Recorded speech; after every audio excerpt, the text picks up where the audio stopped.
में समय लग रहा है। जो लंबे प्रोजेक्ट अभी तक खिंच गए हैं, जिसमें कहीं ना कहीं भ्रष्टाचार की भेंट भी कुछ चढ़ गए, और इस बीच में डेडलाइन नहीं दी गई थी, लेकिन डेडलाइन होने के बावजूद भी कंप्लीट नहीं हो पाए, यानी कि पुरानी सरकारों पर ठीकरा जरूर सरकार की तरफ से फोड़ा गया है हर बार।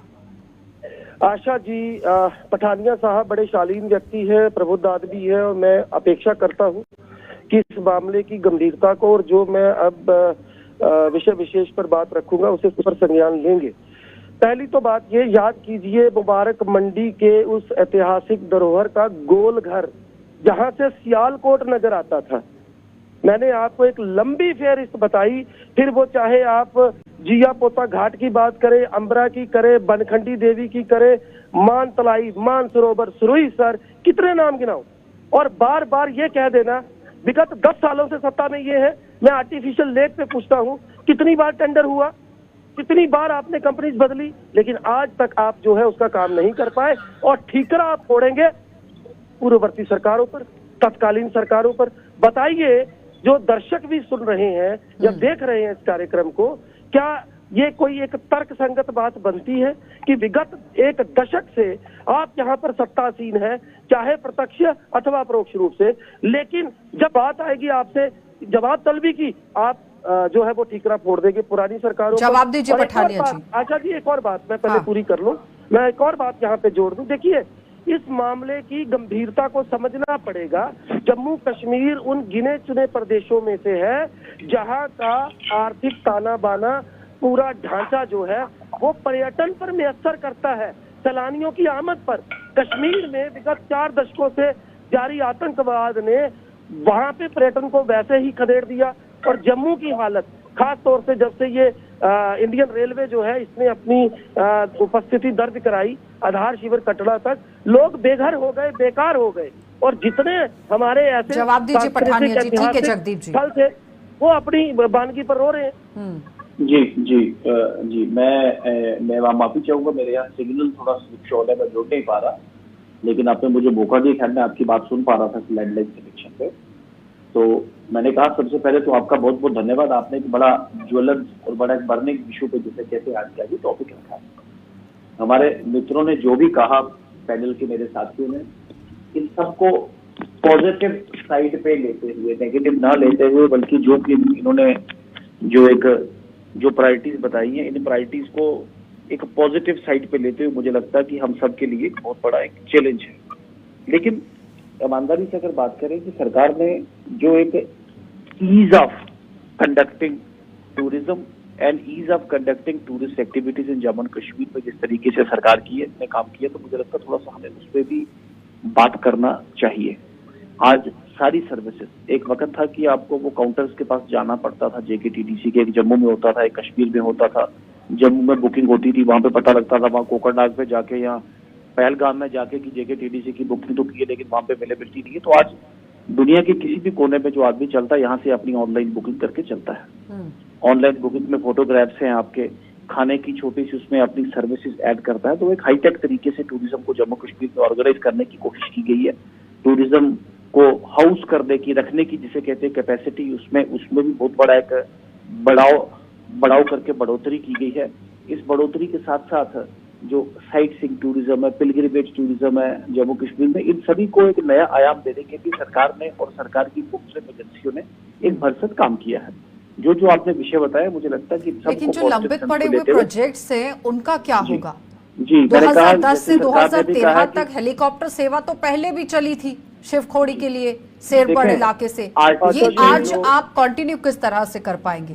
तीसरी बात कि जिस तरह से रिपोर्ट 2013 में यहाँ पर 2003 में डाली गई थी कि जो मिरर शील्ड है वो अमरनाथ के अंदर होनी चाहिए, उस पर भी कोई काम नहीं हुआ। जी देखें, सबसे बड़ा विषय था ये आपका आर्टिफिशियल लेक वाला। तो आर्टिफिशियल लेक तकरीबन बन के तैयार है, बहुत जल्दी ये डेडिकेट हो जाएगी। बाहू गंडोला भी बहुत बड़ा चैलेंज बना था बाहू का, और ये मोहमाया वाला गंडोला जो है ये भी तकरीबन बन के तैयार है।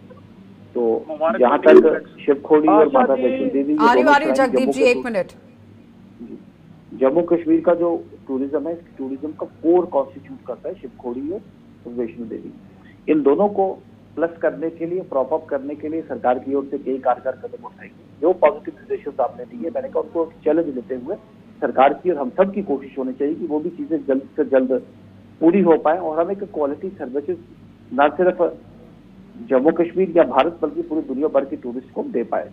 हाँ, एक और आर्गूमेंट एक जो डेवलप किया जा रहा है वहां पे कि ये पिलग्रिमेज टूरिज्म है और इस पिलग्रिमेज टूरिज्म के पैसे से सरकार बिजनेस करे या सरकार प्लान करे, वो एक दूसरा आर्गूमेंट है। ठीक है, हम सबको बिल बैठ की तरफ। ठीक है जगदीप जी, जवाब दीजिए। आशा जी, देखिए ये मेरे मित्र जो है पठानिया साहब अधिवक्ता बहुत अच्छे हैं, तो अधिवक्ता होने के नाते बहुत अच्छे से जानते हैं कि बात को कैसे घुमाना है।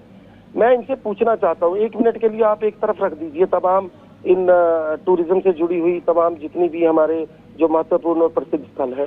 मैं इनसे पूछता हूँ कि जब सैलानियों को यहाँ पर लुभाने के लिए कुछ करने की जरूरत पड़ती है, उदाहरण के तौर पर बताना चाहूंगा, दरिया चिन्हात का वो गाढ़ा पानी, छलाके मारता पानी, मेरे एक बड़े मित्र है, परिजन साथी हैं, उन्होंने अपने लेवल पर इंडिविजुअली वहां पर राफ्टिंग शुरू की, जिसके बाद वहां पर लोग आना शुरू हुए, लेकिन डिपार्टमेंट ने कोई सपोर्ट नहीं किया।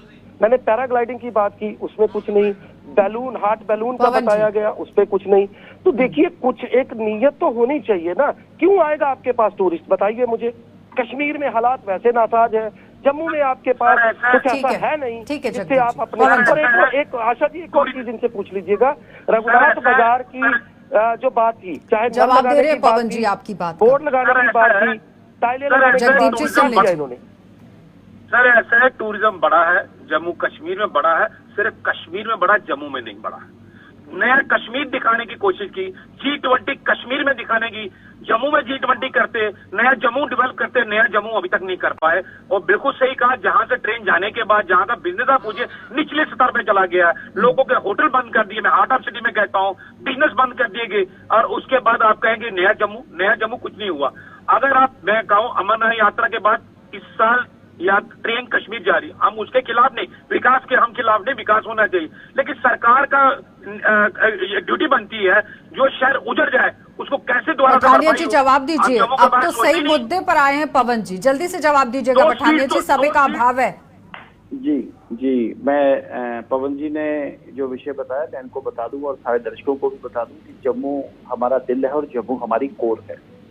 लेकिन कोई बोले कि कश्मीर भी हमसे दूर है, जम्मू कश्मीर दोनों हमारा है, लेकिन वो कह रहे हैं कि जो शहर उजड़ रहा हो सबसे पहले वहां काम करने की जरूरत है। अगर जम्मू से सीधा ट्रेन श्रीनगर जा रही है, कटरा जा रही है, तो जम्मू के व्यापारियों के लिए क्या कुछ कदम उठाए हैं सरकार ने, वो सुनना चाहते हैं वो। जी, मैं इसको बता रहा हूँ कि पूरा जम्मू कश्मीर ही हमारा है। ये रियासत हमारे बुजुर्गों ने, बल्कि जो कश्मीर पाकिस्तान और चीन के पास है वो भी हमारा है। हमने इन छोटे कंसिडरेशन पे नाम फंसे जम्मू वर्सेस कश्मीर की, लेकिन फिर भी अगर इन्होंने विषय छेड़ा, मैं इनको बता दूं कि Jammu as an independent tourist destination, ये भारतीय जनता पार्टी की वर्ष 2014 के बाद सरकार आने के बाद पहली बार ये गॉस्पेल डेवलप किया गया था। और जम्मू के जो टूरिस्ट जो डेस्टिनेशन है, चाहे वो पत्नी टॉप हो, लेकिन पठानिया जी व्यापारी उससे खुश नजर नहीं आया है जम्मू के अंदर। फिलहाल बहुत बहुत धन्यवाद जुड़ने के लिए जगदीप जी, पवन जी आपका भी और पठानिया जी आपका भी। तो आपने देखा कि अमरनाथ यात्रा को लेकर भी बातचीत हो रही है और साथ ही साथ हेलीकॉप्टर सेवा जो श्रद्धालुओं को यहाँ पर शिवखोड़ी के अंदर मिल रही है उस पर भी चर्चा हुई। लेकिन सवाल यहाँ पर कारोबारी ये उठा रहा है कि जो शहर उजड़ रहा है उसके बारे में सोचने की जरूरत है। जम्मू से अगर सीधा ट्रेन कटरा जा रही है, श्रीनगर जा रही है, तो जम्मू के व्यापारी के लिए क्या कुछ रोड मैप तैयार किया गया है सरकार की तरफ से, ये सामने रखने की जरूरत। आप देखते रहिए कार्यक्रम।